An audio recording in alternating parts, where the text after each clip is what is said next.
In this tutorial, we'll take a look at the most common input and output statements in Natural. Instead of assigning values to the variables, I can instead get them using the input statement. So I'll delete the assignments and I'll replace them with input name, age, salary. I already have 3 lines with the basic write output statement, so I'll save and run. And we'll see that the input statement has created a simple screen with input fields and captions. Now I'll enter some data.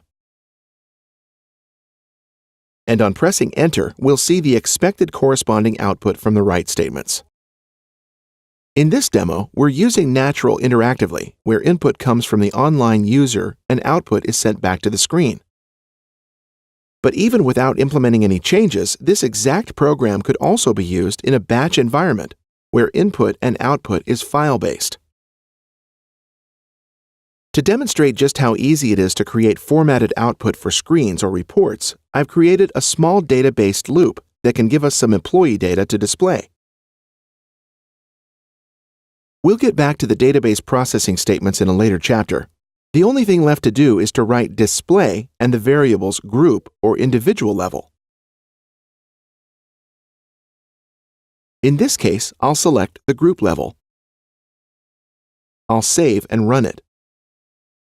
Now you can see that the display statement has created a report with page numbers, date, time, and headers for both the group level and fields. If I press Enter, you can see the page number changing while the headers stay at the top of every new page. So to summarize, the input statement is a simple way to get input from an online user or batch run.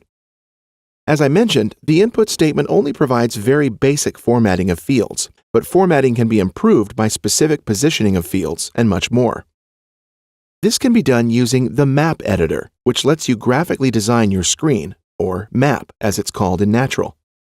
With the input using map statement, you can get the input from this map.